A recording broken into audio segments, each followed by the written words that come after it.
Aujourd'hui, ce matin, pour la dernière fois, sous cette forme en tout cas, les groupes PSA d'un côté, Fiat Chrysler de l'autre ont publié leurs résultats 2020 avant donc fusion qui a donné au 1er janvier dernier, enfin il y a quelques jours, le groupe Stellantis. Ces résultats sont globalement plutôt bons, voire très bons pour PSA qui limite sérieusement la casse en publiant un résultat supérieur à 2 milliards. Le groupe Fiat Chrysler est limite dans le vert, une vingtaine de millions d'euros. Globalement, on compare au groupe Renault, c'est plutôt des très bons résultats. Ce qui m'a intéressé, cette annonce d'une prime d'intéressement de 3 000 euros bruts pour l'ensemble des salariés de Stellantis. Donc en France, c'est à peu près 50 000 personnes, d'après Carlos Tavares, qui a fait cette annonce ce matin. Au total, ça revient à une distribution de 430 millions d'euros aux salariés. Pour leur dire, je cite, entre guillemets, sa reconnaissance par rapport au travail accompli en cette année 2020 délicate, on imagine, difficile pour tout le monde. En l'occurrence, il s'agit de primes d'intéressement. C'est intéressant de voir qu'effectivement, on en parle régulièrement, mais on en parle moins en ce moment des questions d'intéressement, de participation, voire d'actionnariat salarié dans les boîtes comme éventuellement réponse soit au pouvoir d'achat, soit à l'alignement des préoccupations entre les dirigeants et les salariés. Est-ce que globalement, la thématique de l'intéressement, de la participation, et je m'adresse à l'entrepreneur pour commencer, c'est quelque chose dont on devrait parler plus souvent, qu'on devrait pousser, qu'on devrait revoir, qu'on devrait gonfler quel est votre sentiment, Geoffroy, sur ça ? C'est deux très bons mécanismes pour concilier l'ensemble des collaborateurs autour d'un projet commun. Et puis c'est des bons mécanismes également fiscaux pour la société, parce que ça coûte moins cher que du salaire traditionnel. Et là, en l'occurrence, je trouve que cette prime qui est donnée, c'est un bon moyen de montrer sa reconnaissance à l'ensemble des collaborateurs. Donc je trouve que c'est un très beau geste, c'est des montants qui sont significatif.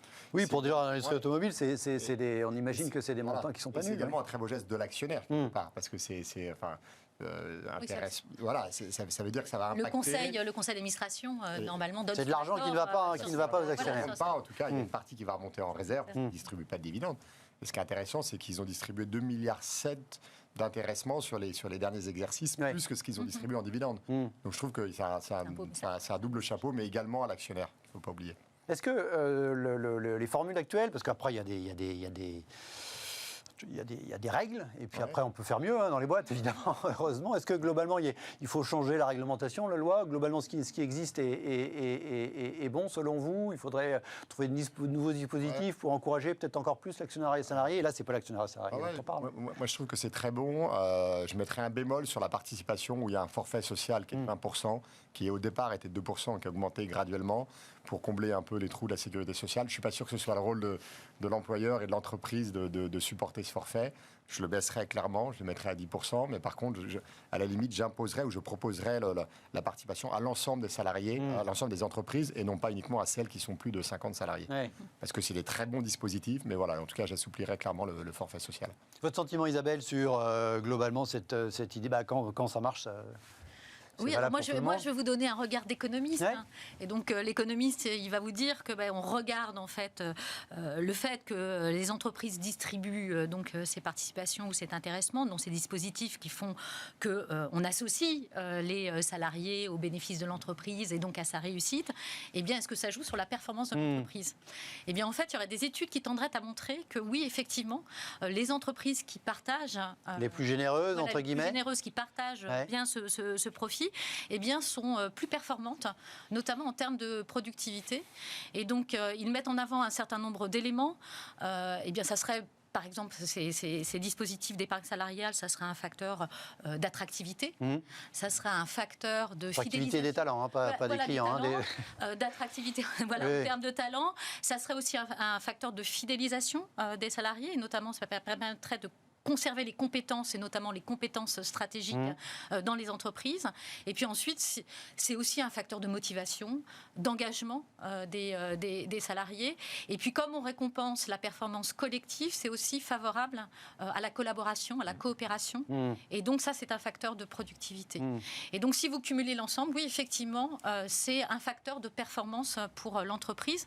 Et puis en même temps, et c'est ce que vous avez un peu dit précédemment, c'est aussi un facteur peut-être de flexibilité en termes de rémunération, en termes de politique salariale générale de l'entreprise, et trouver le bon équilibre entre, on le sait, la pression concurrentielle, la compétitivité, et généralement ces entreprises qui distribuent ont peut-être plus de modération salariale, mais en même temps continuent à distribuer du revenu, du pouvoir d'achat aux salariés. Donc c'est trouver le bon équilibre, et ça permet d'avoir un peu plus de flexibilité en développant ces mécanismes d'épargne salariale.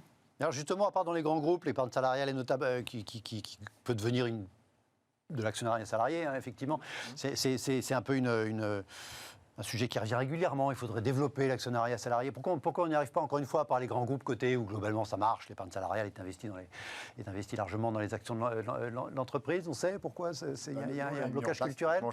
Chez Marco Ascon, on avait mis en place et l'intéressement et la participation au sein de tous les collaborateurs, alors qu'on n'était que quelques centaines de salariés. Et ça marchait très bien. Je pense qu'il y a une méconnaissance de pas mal de chefs d'entreprise de ces dispositifs qui sont un peu complexes. Quand même, il faut signer un accord. Enfin, ça ne se fait pas comme ça aussi facilement. C'est pour ça que ce n'est pas pour les boîtes de moins de 50 salariés à date. C'est compliqué à gérer pour des petites structures. Petit bémol, effectivement, c'est que c'est indexé également sur le résultat de la société. Donc, s'il y a une année où vous faites des moins bons résultats, on l'a vécu une année, c'est pas compliqué à gérer. Oui, il faut gérer. Il faut être capable de l'expliquer. Et voilà. Mais après, effectivement, je pense que ce qui est assez génial, c'est qu'on peut. Enfin, nous, on l'avait mis sur l'indice de satisfaction des clients. Et en fait, ça permet d'aligner effectivement toute la société, tout département confondu, sur un objectif. Oui, c'est pas forcément après. Donc, c'est ça qui est assez génial. La participation, c'est très encadré en termes de méthode de calcul. L'intéressement, c'est beaucoup plus ouvert. Effectivement, c'est pas forcément sur le bénéfice net. Il y a de plus en plus d'entreprises qui ne collent pas simplement aux résultats financiers de l'entreprise, mais un certain nombre d'indicateurs, et notamment l'indicateur de satisfaction sur la NPS, Net Promoting Score, qui était intéressant. Et donc, c'était une partie du résultat qu'on distribuait sur l'évolution de cet indicateur, alors qu'on a vu évoluer comme ça d'ailleurs en quelques années. Mais d'un seul coup, il y a un souci global de chaque individu pour travailler la satisfaction. Après, c'était une boîte qui a bien marché, et voilà, qui marche toujours bien, tant mieux pour vous, mais effectivement, ça pose la question, les années où ça va un peu moins bien, c'est considéré comme du revenu par les salariés, et du coup, c'est plus compliqué à gérer, on peut le comprendre. En même temps, il y a eu d'autres freins, et vous l'avez évoqué. D'abord, il y a eu de l'instabilité fiscale autour de ces dispositifs, et donc, quoi qu'on en dise, même aujourd'hui, se mettre dans de tels dispositifs, voilà, vous avez quand même l'hypothèque fiscale, déjà d'une part. Et puis, pour les chefs d'entreprise, de petites entreprises, voilà, il y a l'aspect complexité et le besoin d'accompagnement, notamment sur les supports de cette épargne salariale, au travers des PE, des PERCO, etc. Donc, il y a aussi besoin de support et donc d'accompagnement, que ce soit au niveau des banques, des assureurs, etc., de manière à voir une meilleure compréhension aussi de ces dispositifs et de faire de la pédagogie aussi auprès des salariés. En tout cas, on voit que quand il y a alignement des planètes, ça fonctionne bien. Et c'est une ce qui est intéressant, je vais juste vous interrompre, ce qui est intéressant, regardez la réaction des syndicats. Les syndicats ont salué en fait le geste en disant que c'était très bien effectivement de la reconnaissance du travail accompli pendant cette période en plus particulièrement difficile, mais de la même manière, ils ont quand même souligné qu'il y avait de faibles hausses de salaire, la modération salariale. C'est bien, je vous dis, c'est vraiment ces arbitrages à avoir, surtout pour des entreprises qui sont ouvertes à l'international, qui sont soumises à la pression concurrentielle. C'est effectivement les salaires. On peut prêcher plutôt la modération salariale à des fins de compétitivité, mais on peut essayer de continuer à redistribuer en fait du revenu à ses salariés au travers de ces mesures salariales. Les syndicats aimeraient les deux, mais voilà, c'est pas toujours possible. À suivre. Allez, tout de suite, on s'intéresse au dossier Danone.